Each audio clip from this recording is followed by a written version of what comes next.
नमस्कार, one page YouTube channel में आपका स्वागत है।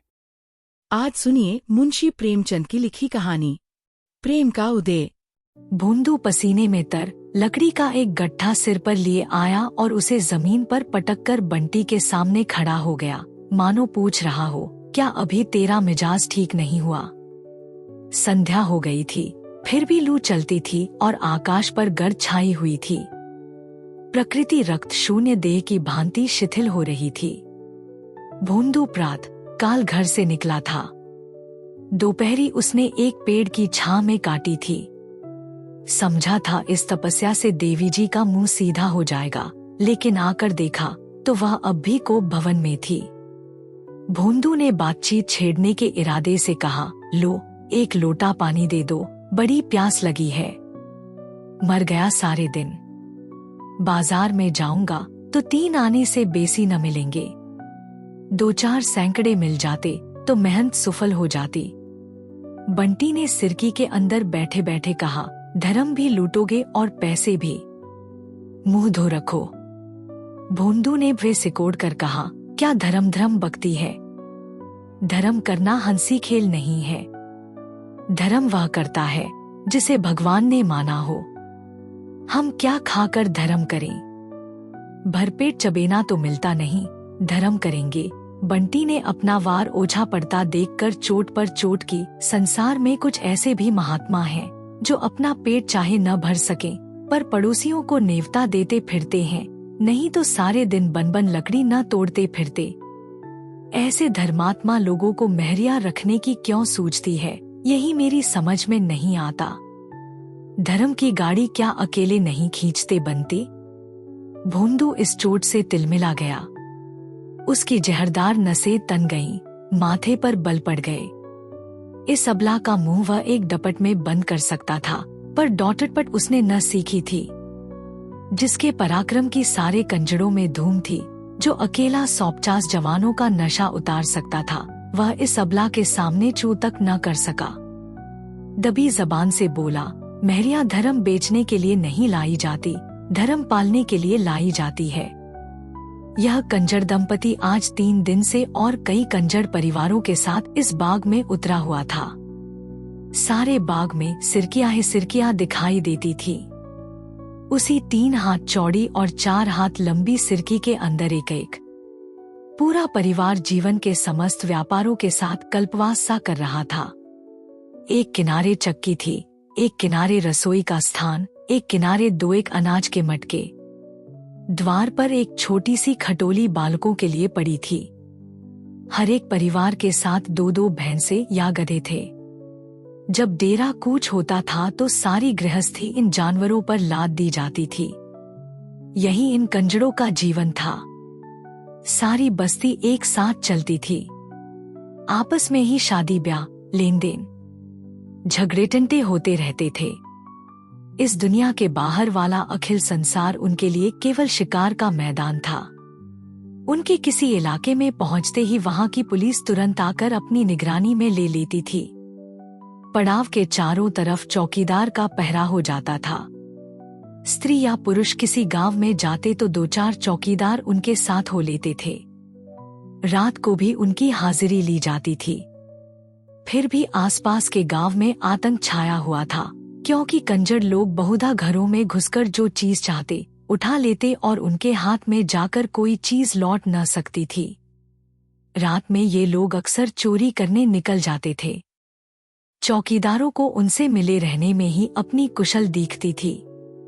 कुछ हाथ भी लगता था और जान भी बची रहती थी। सख्ती करने में प्राणों का भय था, कुछ मिलने का तो जिक्र ही क्या, क्योंकि कंजर लोग एक सीमा के बाहर किसी का दबाव न मानते थे। बस्ती में अकेला भोंदू अपनी मेहनत की कमाई खाता था, मगर इसलिए नहीं कि वह पुलिस वालों की खुशामद न कर सकता था। उसकी स्वतंत्र आत्मा अपने बाहुबल से प्राप्त किसी वस्तु का हिस्सा देना स्वीकार न करती थी, इसलिए वह यह नौबत आने ही न देती थी। बंटी को पति की यह आचार निष्ठा एक आंख न भाती थी। उसकी और बहनें नई नई साड़ियाँ और नए नए आभूषण पहनती, तो बंटी उन्हें देख देख कर पति की अकर्मण्यता पर कुढ़ती थी। इस विषय पर दोनों में कितने ही संग्राम हो चुके थे, लेकिन भोंदू अपना परलोक बिगाड़ने पर राजी न होता था। आज भी प्रात काल यही समस्या आ खड़ी हुई थी और भोंदू लकड़ी काटने जंगलों में निकल गया था। सैकड़े मिल जाते तो आंसू पूंछते, पर आज सैकड़े भी न मिले। बंटी ने कहा, जिनसे कुछ नहीं हो सकता वही धर्मात्मा बन जाते। रॉड अपने माढ़ी में खुश है। भोंदू ने पूछा, तो मैं निखट्टू हूँ? बंटी ने इस प्रश्न का सीधा साधा उत्तर न देकर कहा, मैं क्या जानूं तुम क्या हो। मैं तो यही जानती हूँ कि यहाँ धीले धीले की चीज के लिए तरसना पड़ता है। यही सबको पहनते उड़ते हंसते खेलते देखती हूँ। क्या मुझे पहनने उड़ने हंसने खेलने की साध नहीं है? तुम्हारे पल्ले पड़कर जिंदगानी नष्ट हो गई। भोंदू ने एक क्षण विचारमग्न रहकर कहा, जानती है पकड़ जाऊंगा तो 3 साल से कम की सजा न होगी। बंटी विचलित न हुई, बोली, जब और लोग नहीं पकड़ जाते तो तुम ही पकड़ जाओगे। और लोग पुलिस को मिला लेते हैं, थानेदार के पांव सहलाते हैं, चौकीदार की खुशामद करते हैं। तू चाहती है मैं भी औरों की तरह सबकी चिरौरी करता फिरूं? बंटी ने अपना हट न छोड़ा, मैं तुम्हारे साथ सती होने नहीं आई। फिर तुम्हारे छुरे गड़ासे को कोई कहाँ तक डरे। जानवर को भी जब घास भूसा नहीं मिलता तो पगहा तुड़ाकर किसी के खेत में बैठ जाता है। मैं तो आदमी हूँ। भोंदू ने इसका कुछ जवाब न दिया। उसकी स्त्री कोई दूसरा घर कर ले, यह कल्पना उसके लिए अपमान से भरी थी। आज बंटी ने पहली बार यह धमकी दी। अब तक भोंदू इस तरफ से निश्चिंत था, अब यह नहीं। संभावना उसके सम्मुख उपस्थित हुई। उस दुर्दिन को वह अपना काबू चलते अपने पास न आने देगा। आज भोंदू की दृष्टि में वह इज्जत नहीं रही, वह भरोसा नहीं रहा। मजबूत दीवार को टिकाने की जरूरत नहीं। जब दीवार हिलने लगती है तब हमें उसको संभालने की चिंता होती है। आज भोंदू को अपनी दीवार हिलती हुई मालूम होती थी। आज तक बंटी अपनी थी। वह जितना अपनी ओर से निश्चिंत था उतना ही उसकी ओर से भी था। वह जिस तरह खुद रहता था उसी तरह उसको भी रखता था। जो खुद खाता था वही उसको खिलाता था। उसके लिए कोई विशेष फिक्र न थी, पर आज उसे मालूम हुआ कि वह अपनी नहीं है। अब उसका विशेष रूप से सत्कार करना होगा, विशेष रूप से दिलजोई करनी होगी। सूर्यास्त हो रहा था। उसने देखा उसका गधा चरकर चुपचाप सिर झुकाए चला आ रहा है। भोंदू ने कभी उसकी खाने पीने की चिंता न की थी, क्योंकि गधा किसी और को अपना स्वामी बनाने की धमकी न दे सकता था। भोंदू ने बाहर आकर आज गधे को पुचकारा, उसकी पीठ सहलाई और तुरंत उसे पानी पिलाने के लिए डोल और रस्सी लेकर चल दिया। इसके दूसरे ही दिन कस्बे में एक धनी ठाकुर के घर चोरी हो गई। इस रात को भोंदू अपने डेरे पर न था। बंटी ने चौकीदार से कहा, वह जंगल से नहीं लौटा। प्रात काल भोंदू आ पहुंचा। उसकी कमर में रुपयों की एक थैली थी, कुछ सोने के गहने भी थे। बंटी ने तुरंत गहनों को ले जाकर एक वृक्ष की जड़ में गाड़ दिया। रुपयों की क्या पहचान हो सकती थी? भोंदू ने पूछा, अगर कोई पूछे इतने सारे रुपए कहाँ मिले तो क्या कहोगी? बंटी ने आंखें नचाकर कहा, कह दूंगी, क्यों बताऊं? दुनिया कमाती है तो किसी को हिसाब देने जाती है, हम ही क्यों अपना हिसाब दें? भोंदू ने संदिग्ध भाव से गर्दन हिलाकर कहा, यह कहने से गला न छूटेगा बंटी, तू कह देना मैं 3-4 मास से 2-2, 4-4 रुपए महीना जमा करती आई हूँ। हमारा खर्च ही कौन बड़ा लंबा है। दोनों ने मिलकर बहुत से जवाब सोच निकाले। जड़ीबूटियां बेचते हैं, एक एक जड़ी के लिए मुट्ठी मुट्ठी भर रुपए मिल जाते हैं। खस, सैकड़े, जानवरों की खालें, नक और चर्बी सभी बेचते हैं। इस ओर से निश्चिंत होकर दोनों बाजार चले। बंटी ने अपने लिए तरह तरह के कपड़े, चूड़ियां, टिकुलियां, बुंदे, सेंदूर, पानत माखू, तेल और मिठाई ली। फिर दोनों जने शराब की दुकान गए, खूब शराब पी। फिर 2 बोतल शराब रात के लिए लेकर दोनों घूमते घामते गाते जाते घड़ी रात गए डेरे पर लौटे। बंटी के पांव आज जमीन पर न पड़ते थे। आते ही बंठन कर पड़ोसियों को अपनी छवि दिखाने लगी। जब वह लौटकर अपने घर आई और भोजन पकाने लगी, तब पड़ोसियों ने टिप्पणियां करनी शुरू की, कहीं गहरा हाथ मारा है, बड़ा धर्मात्मा बना फिरता था, बगला भगत है। बंटी तो आज जैसे हवा में उड़ रही है। आज भोंदुआ की कितनी खातिर हो रही है। नहीं तो कभी एक लुटिया पानी देने भी न उठती थी। रात को भोंदू को देवी की याद आई। आज तक कभी उसने देवी की वेदी पर बकरे का बलिदान न किया था। पुलिस को मिलाने में ज्यादा खर्च था, कुछ आत्मसम्मान भी खोना पड़ता। देवी जी केवल एक बकरे में राजी हो जाती हैं। हाँ, उससे एक गलती जरूर हुई थी। उसकी बिरादरी के और लोग साधारणतया कार्य सिद्धि के पहले ही बलिदान दिया करते थे। भोंदू ने यह खतरा न लिया। जब तक माल हाथ न आ जाए, उसके भरोसे पर देवी देवताओं को खिलाना उसकी व्यावसायिक बुद्धि को न जंचा। औरों से अपने कृत्य को गुप्त रखना भी चाहता था, इसलिए किसी को सूचना भी न दी, यहाँ तक कि बंटी से भी न कहा। बंटी तो भोजन बना रही थी, वह बकरे की तलाश में घर से निकल पड़ा। बंटी ने पूछा, अब भोजन करने के जून कहाँ चले? अभी आता हूँ। मत जाओ, मुझे डर लगता है। भोंदू स्नेह के नवीन प्रकाश से खिलकर बोला, मुझे देर न लगेगी। तू न यह गड़ासा अपने पास रख ले। उसने गड़ासा निकालकर बंटी के पास रख दिया और निकला। बकरे की समस्या बेरब थी। रात को बकरा कहाँ से लाता? इस समस्या को भी उसने एक नए ढंग से हल किया। पास की बस्ती में एक गडरिये के पास कई बकरे पले थे। उसने सोचा, वहीं से एक बकरा उठा लाऊं। देवी जी को अपने बलिदान से मतलब है, या इससे कि बकरा कैसे आया और कहां से आया। मगर बस्ती के समीप पहुंचा ही था कि पुलिस के 4 चौकीदारों ने उसे गिरफ्तार कर लिया और मुश्कें बांधकर थाने ले चले।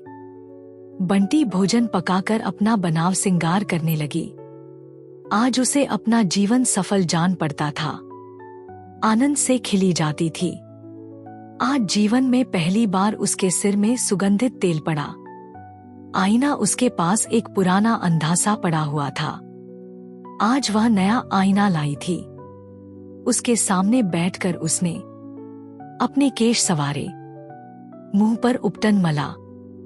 साबुन लाना भूल गई थी। साहब, लोग साबुन लगाने ही से तो इतने गोरे हो जाते हैं। साबुन होता तो उसका रंग कुछ तो निखर जाता।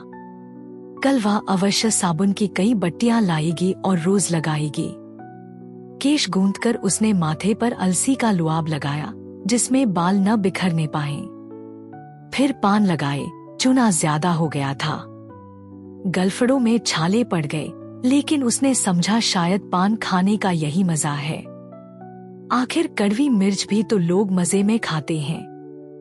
गुलाबी साड़ी पहन और फूलों का गजरा गले में डालकर उसने आईने में अपनी सूरत देखी तो उसके आबनूसी रंग पर लाली दौड़ गई। आप ही आप लज्जा से उसकी आंखें झुक गईं। दरिद्रता की आग से नारीत्व भी भस्म हो जाता है। नारीत्व की लज्जा का क्या जिक्र। मैले कुचैले कपड़े पहनकर लजाना ऐसा ही है जैसे कोई चबैने में सुगंध लगाकर खाए। इस तरह सचकर बंटी भोंदू की राह देखने लगी। जब अब भी वह न आया तो उसका जी झुझलाने लगा। रोज तो सांझ ही से द्वार पर पड़ रहते थे, आज न जाने कहाँ जाकर बैठ रहे। शिकारी अपनी बंदूक भर लेने के बाद इसके सिवा और क्या चाहता है कि शिकार सामने आए। बंटी के सूखे हृदय में आज पानी पड़ते ही उसका नारीत्व अंकुरित हो गया। झुंझलाहट के साथ उसे चिंता भी होने लगी। उसने बाहर निकलकर कई बार पुकारा। उसके कंठस्वर में इतना अनुराग कभी न था। उसे कई बार भान हुआ कि भोंदू आ रहा है। वह हर बार सिरकी के अंदर दौड़ आई और आईने में सूरत देखी कि कुछ बिगड़ न गया हो। ऐसी धड़कन, ऐसी उलझन उसकी अनुभूति से बाहर थी। बंटी सारी रात भोंदू के इंतजार में उद्विग्न रही। ज्यों-ज्यों रात बीतती थी, उसकी शंका तीव्र होती जाती थी। आज ही उसके वास्तविक जीवन का आरंभ हुआ था और आज ही यह हाल। प्रात काल वह उठी तो अभी कुछ अंधेरा ही था। इस रत जगह से उसका चित्त खिन्न और सारी देह अलसाई हुई थी। रह रहकर भीतर से एक लहर भी उठती थी, आंखें भर भर आती थीं। सहसा किसी ने कहा, अरे बंटी, भोंदू रात पकड़ गया। बंटी थाने पहुंची तो पसीने में तर थी और दम फूल रहा था। उसे भोंदू पर दया न थी, क्रोध आ रहा था। सारा जमाना यही काम करता है और चैन की बंसी बजाता है। उन्होंने कहते कहते हाथ भी लगाया तो चूक गए। नहीं सहूर था तो साफ कह देते, मुझसे यह काम न होगा। मैं यह थोड़े ही कहती थी कि आग में फान पड़ो। उसे देखते ही थानेदार ने धौंस जमाई, यही तो है भोंदुआ की औरत, इसे भी पकड़ लो। बंटी ने हेकड़ी जताई, हाँ हाँ पकड़ लो, यहाँ किसी से नहीं डरते। जब कोई काम ही नहीं करते तो डरे क्यों? अफसर और मातहत सभी की अनुरक्त आंखें बंटी की ओर उठने लगीं। भोंदू की तरफ से लोगों के दिल कुछ नर्म हो गए। उसे धूप से छां में बैठा दिया गया। उसके दोनों हाथ पीछे बंधे हुए थे और धूल दूसरित काली देह पर भी जूतों और कोड़ों के रक्तमय मार साफ नजर आ रहे थे। उसने एक बार बंटी की ओर देखा, मानो कह रहा था, देखना कहीं इन लोगों के धोखे में ना आ जाना। थानेदार ने डॉट बताई, जरा इसकी दीदा दिलेरी देखो, जैसे देवी ही तो है, मगर इस फेर में न रहना। यहाँ तुम लोगों की नसंस पहचानता हूँ। इतने कोड़े लगाऊंगा कि चमड़ी उड़ जाएगी। नहीं तो सीधे से कबूल दो, सारा माल लौटा दो, इसी में खैरियत है। भोंदू ने बैठे बैठे कहा, क्या कबूल दें? जो देश को लूटते हैं उनसे तो कोई नहीं बोलता। जो बेचारे अपनी गाढ़ी कमाई की रोटी खाते हैं, उनका गला काटने को पुलिस भी तैयार रहती। हमारे पास किसी को नजर भेंट देने के लिए पैसे नहीं हैं। थानेदार ने कठोर स्वर से कहा, हाँ हाँ, जो कुछ कोरकसर रह गई हो वह पूरी कर दे। किरकिरी न होने पाए, मगर इन बैठकबाजियों से बच नहीं सकते। अगर एक बाल न किया तो 3 साल को जाओगे। मेरा क्या बिगड़ता है? अरे छोटे सिंहा, जरा लाल मिर्च की धूनी तो दो इसे। कोठरी बंद करके पसेरी भर मिर्चे सुलगा दो, अभी माल बरामद हुआ जाता है। भोंदू ने रिठाई से कहा, दारोगा जी, बोटी काट डालो, लेकिन कुछ हाथ न लगेगा। तुमने मुझे रात भर पिटवाया है, मेरी एक एक हड्डी चूर चूर हो गई है। कोई दूसरा होता तो अब तक सिधार गया होता। क्या तुम समझते हो आदमी को रुपए पैसे जान से प्यारे होते हैं? जान ही के लिए तो आदमी सब तरह के कुकर्म करता है। धूनी सुलगा कर भी देख लो। दारोगा जी को अब विश्वास आया कि इस फौलाद को झुकाना मुश्किल है। भोंदू की मुखाकृति से शहीदों का सा आत्मसमर्पण झलक रहा था। यद्यपि उनके हुक्म की तामील होने लगी, कांस्टेबलों ने भोंदू को एक कोठरी में बंद कर दिया। 2 आदमी मिर्चे लाने दौड़े, लेकिन दारोगा की युद्धनीति बदल गई थी। बंटी का हृदय क्षोभ से फटा जाता था। वह जानती थी, चोरी करके एक बाल कर लेना कंजर जाति की नीति में महान लज्जा की बात है, लेकिन क्या यह सचमुच मिर्च की धूनी सुलगा देंगे? इतना कठोर है इनका हृदय। सालन बघारने में कभी मिर्च जल जाती है तो छींकों और खांसियों के मारे दम निकलने लगता है। जब नाक के पास धूनी सुलगाई जाएगी तब तो प्राण ही निकल जाएंगे। उसने जान पर खेलकर कहा, दारोगा जी, तुम समझते होगे कि इन गरीबों की पीठ पर कोई नहीं है, लेकिन मैं कह देती हूँ, हाकिम से रत्ती रत्ती हाल कह दूंगी। भला चाहते हो तो उसे छोड़ दो, नहीं तो इसका हाल बुरा होगा। थानेदार ने मुस्कुराकर कहा, तुझे क्या, वह मर जाएगा, किसी और के नीचे बैठ जाना। जो कुछ जमाज था लाया होगा वह तो तेरे ही हाथ में होगी। क्यों नहीं एक बाल करके उसे छुड़ा लेती। मैं वादा करता हूँ मुकदमा न चलाऊंगा, सब माल लौटा दे। तूने ही उसे मंत्र दिया होगा। गुलाबी साड़ी, पान और खुशबूदार तेल के लिए तू ही ललच रही होगी। उसकी इतनी सांसत हो रही है और तू खड़ी देख रही है। शायद बंटी की अंतरात्मा को यह विश्वास न था कि ये लोग इतने अमानुषीय अत्याचार कर सकते हैं, लेकिन जब सचमुच धुनी सुलगा दी गई, मिर्च की तीखी जहरीली झार फैली और भोंदू के खांसने की आवाजें कानों में आई, तो उसकी आत्मा कातर हो उठी। उसका वह दुस्साहस झूठे रंग की भांति उड़ गया। उसने दारोगा जी के पांव पकड़ लिए और दीन भाव से बोली, मालिक मुझ पर दया करो, मैं सब कुछ दे दूंगी। धूनी उसी वक्त हटा ली गई। भोंदू ने सशंक होकर पूछा, धूनी क्यों हटाते हो? एक चौकीदार ने कहा, तेरी औरत ने एक बाल कर लिया। भोंदू की नाक, आंख, मुंह से पानी जारी था। सिर चक्कर खा रहा था। गले की आवाज बंदसी हो गई थी, पर वह वाक्य सुनते ही वह सचेत हो गया। उसकी दोनों मुट्ठियां बंध गईं। बोला, क्या कहा? कहा क्या? चोरी खुल गई। दारोगाजी माल बरामद करने गए हुए हैं। पहले ही एक बाल कर लिया होता तो क्यों इतनी सांसत होती? भोंदू ने गरज कर कहा, वह झूठ बोलती है। वहां माल बरामद हो गया, तुम अभी अपनी ही गा रहे हो। परंपरा की मर्यादा को अपने हाथों भंग होने की लज्जा से भोंदू का मस्तक झुक गया। इस घोर अपमान के बाद अब उसे अपना जीवन दया, घृणा और तिरस्कार इन सभी दशाओं से निखित जान पड़ता था। वह अपने समाज में पतित हो गया था। सहसा बंटी आकर खड़ी हो गई और कुछ कहना ही चाहती थी कि भोंदू की रौद्र मुद्रा देखकर उसकी जबान बंद हो गई। उसे देखते ही भोंदू की आहत मर्यादा किसी आहत सर्प की भांति तड़प उठी। उसने बंटी को अंगारों सी तपती हुई लाल आंखों से देखा। उन आंखों में हिंसा की आग जल रही थी।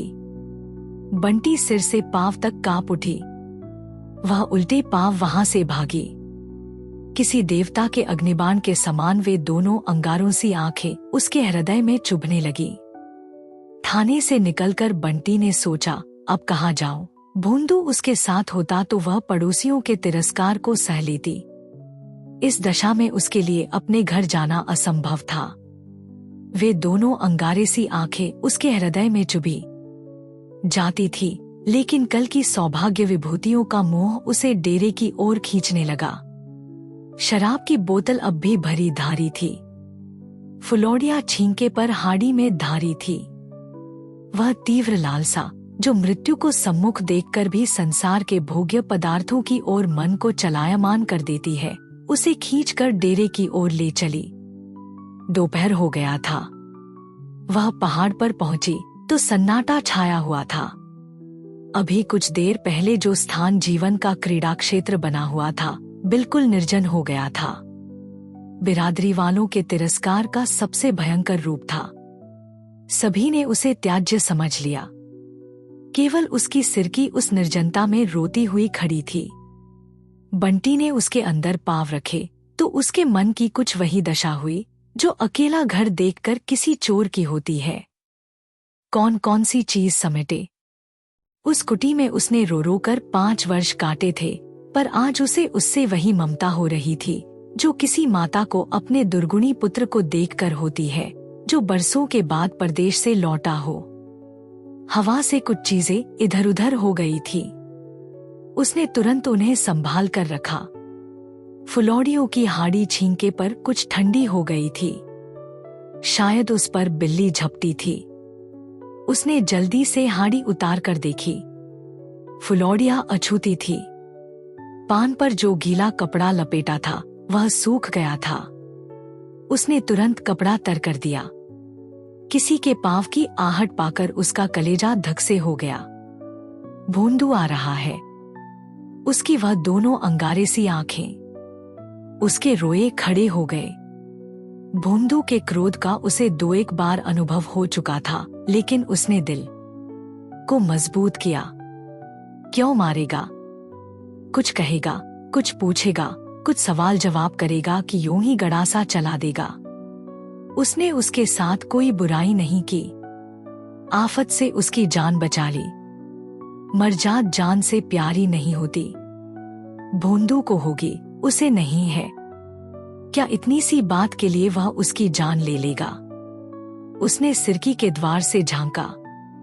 भोंदू न था, केवल उसका गधा चला आ रहा था। बंटी आज उस अभागे से गधे को देखकर ऐसी प्रसन्न हुई मानो अपना भाई नहर से बतासों की पोटली लिए थकामांदा चला आता हो। उसने जाकर उसकी गर्दन सहलाई और उसके थूथन को अपने मुंह से लगा लिया। वह उसे फूटी आंखों न भाता था, पर आज उससे उसे कितनी आत्मीयता हो गई थी। वह दोनों अंगारे सी आंखें उसे घूर रही थी। वह सिहर उठी। उसने फिर सोचा क्या किसी तरह न छोड़ेगा। वह रोती हुई उसके पैरों पर गिर पड़ेगी, क्या तब भी न छोड़ेगा? इन आंखों की वह कितनी सराहना किया करता था। इनमें आंसू बहते देखकर भी उसे दया न आएगी। बंटी ने चुक्कड़ में शराब उड़ेलकर पी ली और छींके से फुलौड़ियां उतार कर खाई। जब उसे मरना ही है तो साथ क्यों रह जाए? वह दोनों अंगारे सी आंखें उसके सामने चमक रही थी। दूसरा चुक्कड़ भरा और पी गई। जहरीला ठर्रा, जिसे दोपहर की गर्मी ने और भी घातक बना दिया था, देखते देखते उसके मस्तिष्क को खौलाने लगा। बोतल आधी हो गई थी। उसने सोचा भोंदू कहेगा, तूने इतनी दारू क्यों पी? तो वह क्या कहेगी? कह देगी हाँ पी, क्यों न पिए, इसी के लिए तो वह सब कुछ हुआ। वह एक बूंद भी न छोड़ेगी। जो होना हो। भोंदू उसे मार नहीं सकता। इतना निर्दयी नहीं है, इतना कायर नहीं है। उसने फिर चुक्कड़ भरा और पी गई। 5 वर्ष के वैवाहिक जीवन की अतीत स्मृतियां उसकी आंखों के सामने खिंच गईं। सैकड़ों ही बार दोनों में गृहयुद्ध हुए थे। आज बंटी को हर बार अपनी ज्यादती मालूम हो रही थी। बेचारा जो कुछ कमाता है उसी के हाथों पर रख देता है। अपने लिए कभी एक पैसे की तंबाकू भी लेता है तो पैसा उसी से मांगता है। भोर से सांझ तक बन फिरा ही तो करता है। जो काम उससे नहीं होता वह कैसे करे? यकायक एक कांस्टेबल ने आकर कहा, अरे बंटी कहाँ है? चल देख, भोंदुआ का हाल बेहाल हो रहा है। अभी तक तो चुपचाप बैठा था, फिर न जाने क्या जी में आया कि एक पत्थर पर अपना सिर पटक दिया। लहू बह रहा है। अगर हम लोग दौड़कर पकड़ न लेते तो जान ही दे दी थी। 1 महीना बीत गया था। संध्या का समय था। काली काली घटाएं छाई थी और मूसलाधार वर्षा हो रही थी। भोंदू की सिरकी अब भी निर्जन स्थान पर खड़ी थी। भोंदू खटोली पर पड़ा हुआ था। उसका चेहरा पीला पड़ गया था और देह जैसे सूख गई थी। वह सशंक आंखों से वर्षा की ओर देखता है, चाहता है उठकर बाहर देखो, पर उठा नहीं जाता। बंटी सिर पर घास का एक बोझ लिए पानी में लथपथ आती दिखलाई दी। वही गुलाबी साड़ी है, पर तार तार, किंतु उसका चेहरा प्रसन्न है। विषाद और ग्लानि के बदले आंखों से अनुराग टपक रहा है। गति में वह चपलता, अंगों में वह सजीवता है जो चित्त की शांति का चिन्ह है। भोंदू ने क्षीण स्वर में कहा, तू इतना भीग रही है, कहीं बीमार पड़ गई तो कोई एक घूंट पानी देने वाला भी न रहेगा। मैं कहता हूँ तू क्यों इतना मरती है? 2 गट्ठे तो बेच चुकी थी, तीसरा गट्ठा लाने का काम क्या था? यह हाड़ी में क्या लाई है? बंटी ने हाड़ी को छिपाते हुए कहा, कुछ तो नहीं है। कैसी हाड़ी?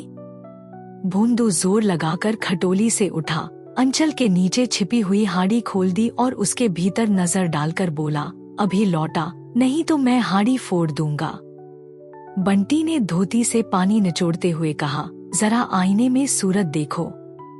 घी दूध कुछ न मिलेगा तो कैसे उठोगे? कि सदा खाट पर सोने का ही विचार है।